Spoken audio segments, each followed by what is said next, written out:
Ayun, magandang tanghali po mga ka-Idea Land. So, andito ako ngayon sa property natin sa Santa Elena, Camarines Norte. Ito yung 4,268 square meters natin. Bale, ito yung available na 2.8 million yung slot 6 natin. Ayan siya. Tapos ito naman yung slot 4, tapos slot 3. Bale, itong pinaparkan ko ngayon ay ito na yung Barangay Road. So, malapit na dito yung cemented road. Siguro mga next year, nandito na siguro yung cemented road natin kasi yearly po ay dinadagdagan ng cemented road itong road na to. So, balis nasa unahan lang ng bahay na yun yung cemented road. Kaya malapit na.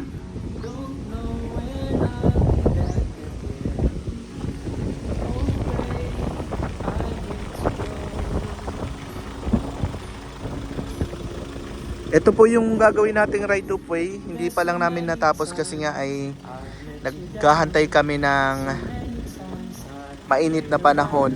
Bali siguro malapit nang magtag-init, itutuloy na po namin itong right of way na ito. Paliparan ko ng drone ngayon kasi ang ganda ng panahon para makita nyo po yung beachfront natin. Itong lot 6 yung mga available. Ito yung magiging right of way natin papunta dun sa baba. Pero itong slot 6 natin, pwede naman siyang may choice siya kung idediretso na yung road dito sa tapat niya. Tapos itong slot 5 din, pwedeng dito na din. Yung slot 7 natin, dun talaga. Ito yung magiging right of way niya.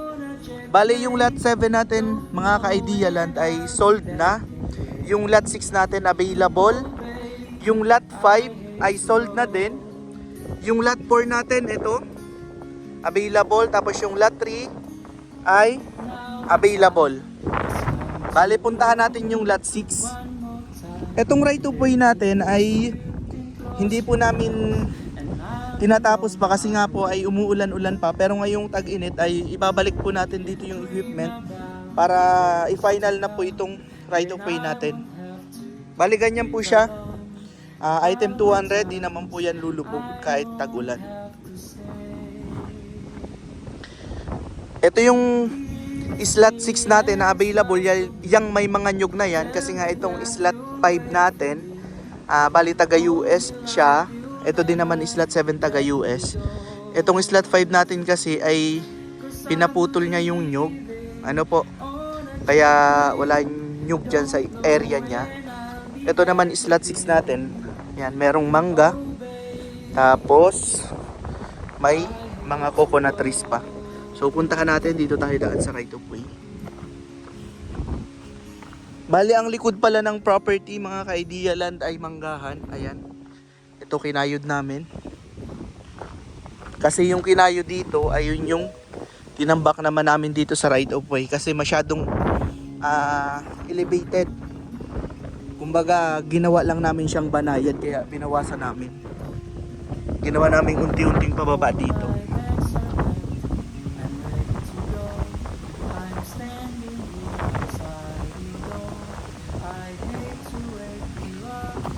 So, dito na tayo daan. Yan, matigas.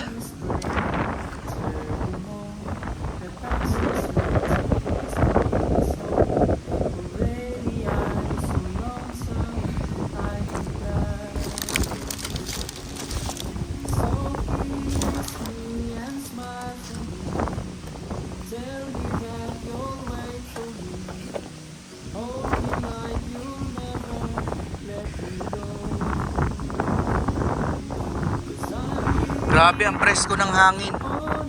Ito na yung pinaka slot 6 mga ka-Idea Land. Makikita natin na marami siyang nyog. Meron siyang nasakop na mangga. Ang daming bunga ng mga nyog. Ayan, matagal nyo pa siyang mapapakinabangan.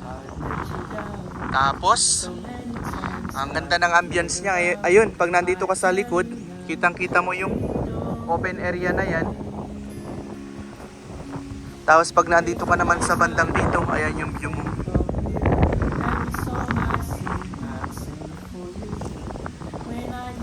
Punta natin sa unahan para makita nyo po yung pinakaharapan niya.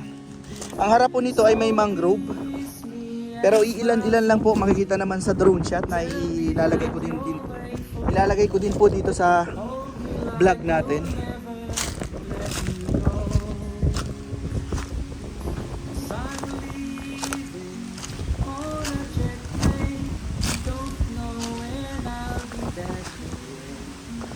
Grabe, ganda ng view. Ayan, kitang-kita yung kabundukan dyan, no? Ang kagandahan pa dito mga ka-Idea Land ay sinabi ko nga sa previous vlog, kitang-kita dito yung sunrise natin dito sa banda dito. Ito po yung lot 7, yan yung harapan niya yan. Bali kitang-kita nyo din naman kahit andito kayo sa slot 6, dalawa yung makikita nyong open kaya hindi rin naman natatahuban. So makikita nyo pa rin po yung harapan. Ayan o.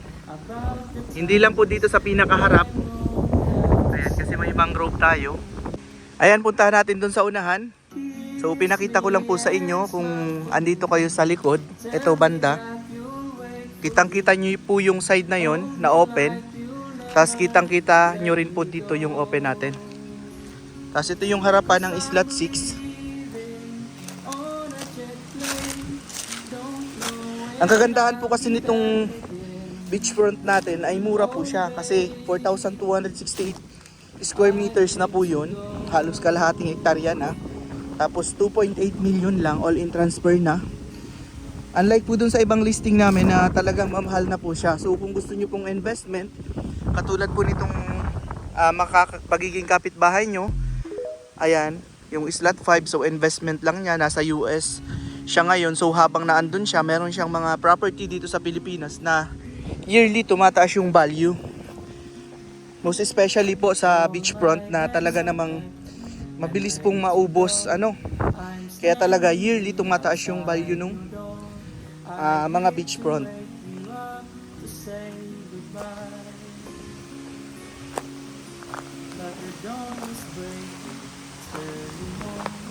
Ito po yung harap niya ngayon. Bali madumi po siya kasi nga may nagdaang mga bagyo. Kahit sa beachfront naman po kapag bumagyo ay madumi talaga. Kahit po dun sa Kapalongga namin na beachfront ay madumi. So ayan, medyo malabo po yung tubig natin ngayon kasi nga po depende sa panahon naman ang beachfront.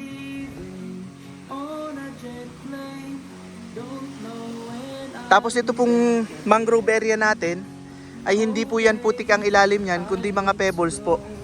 So makikita nyo po ganyan. Tingnan nyo po yung buhangin dito ganito. Yan no.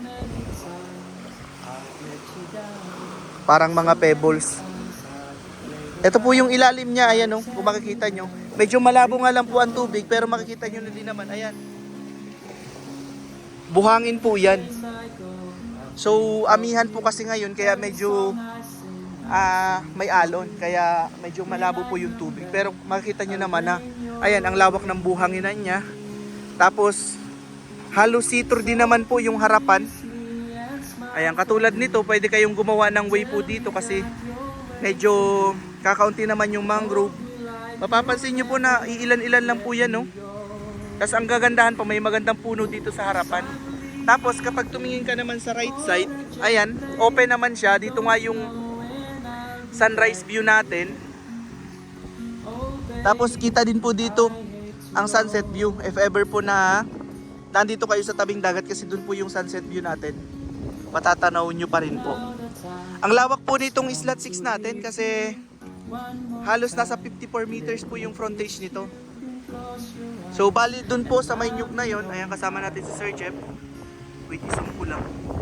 Ayun, simula dun sa may nyug na yan na may nakasulat na 6 hanggang dun sa may nyug na yun, na last. Kasi yung slot 5 nga po nakatabi nyo ay pinaputol yung mga nyug niya kaya walang nyug. So bali yun yung magiging palatandaan na slot 6 na siya. So simula dun sa nyug na yon hanggang dun. So sobrang haba, tapos yun yung farm area ninyo, maraming nyug. Tapos ito yung beachfront. ganda ng buhangin. Pag nalinisan po to, sobrang ganda nito. Ayan, alisin lang po yung mga gawa ng bagyo kasi humanggan po dito yung alon sa may parte po dito. Ayan o. So open area. Ito yung front nyo. Na ayan, may open talaga. Na hindi talaga siya tahob na tahob. Ayan o. Pwede po kayong gumawa ng daanan dito. Kasi yan nakalagay naman na yan na ay sanga lang po yan. So pwede kayong doon, ikot kasi ayan may way talaga siya para papunta doon sa unahan. Ayan Ayan.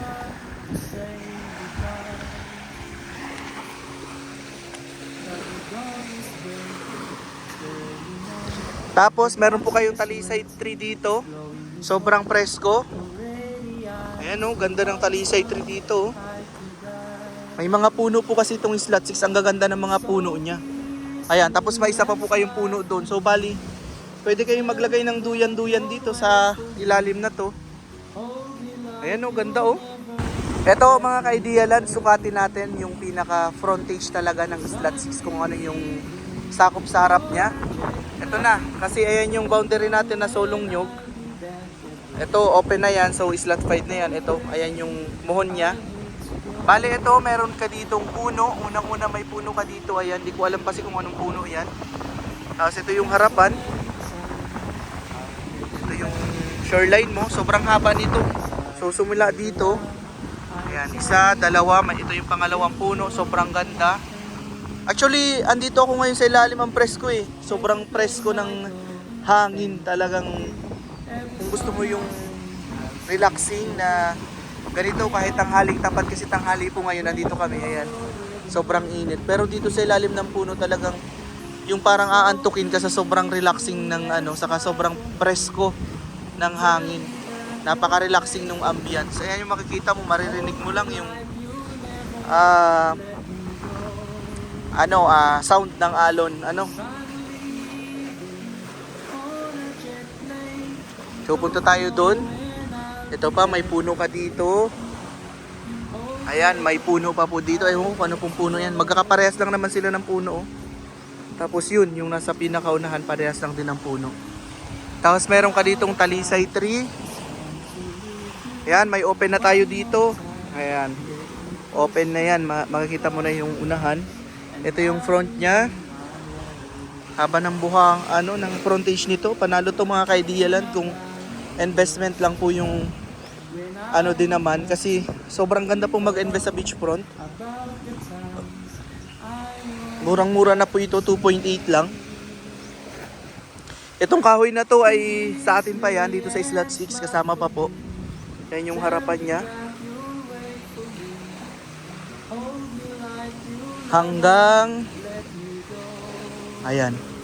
So ito na po yung open hanggang dito pa po tayo. Ito yung nyug. Ito yung may slot 6. So ayan. So sumula dito. Ayan, open area yan. Hanggang dun. Kung nakita nyo, simula pa tayo dun sa dulong yun. So sobrang lawak po niyan. Tapos yan yung buhanginan niya Ganda. Yan, medyo malabo nga po talaga tubig ngayon kasi nga po ay maalon. Kalimitan po talaga dito ay kalmado yung tubig. So may mga video din naman po tayo na ipapakita na malinaw po talaga tong harap na to. Ayan, hanggang dun. Tapos naliligo pa nga dyan si Sir Jeff. May mga makikita po kayo ditong mga lumalangoy na isda. Kasi nga po yung dagat po ay depende po talaga sa panahon. Minsan maganda, minsan po ay pangit. So yun po talaga yung nature. Hindi naman po parating maganda ang dagat, ang beachfront. Yung mga magagandang beach po kasi may mga tagalinis sila kaya po walang dumi sa harapan, may maintenance. So if ever naman na mabibili nyo to at may caretaker kayo dito na ilalagay o kapamilya na papatirahin dito, ayan, malilinis po itong harap na to. Sobrang ganda nitong tingnan. Ayan parang Boracay kasi may mga nyug pa po dito sa harapan. Ayan, napakaganda din naman pong tingnan ng mangrove natin kasi malalaki na, hindi po siya yung maliliit.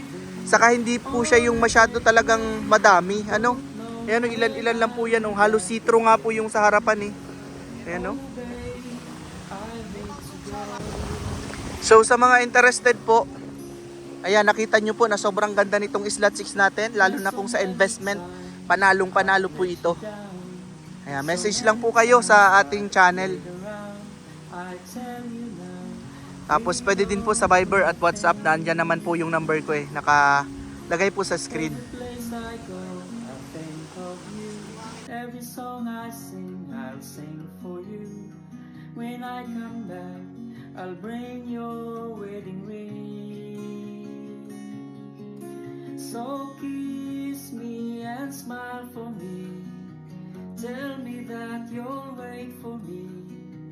Hold me like you. Bale, ito yung beachfront natin nung mga nakaraang kuha. Ayan, yung Isla 6 na may mangrove. Kitang-kita naman natin na malinaw yung tubig, kalmado. Kaya yung sinasabi ko po sa inyo na depende po sa panahon yung dagat natin kahit saan naman. Minsan malabo, minsan sobrang linaw. Ayan.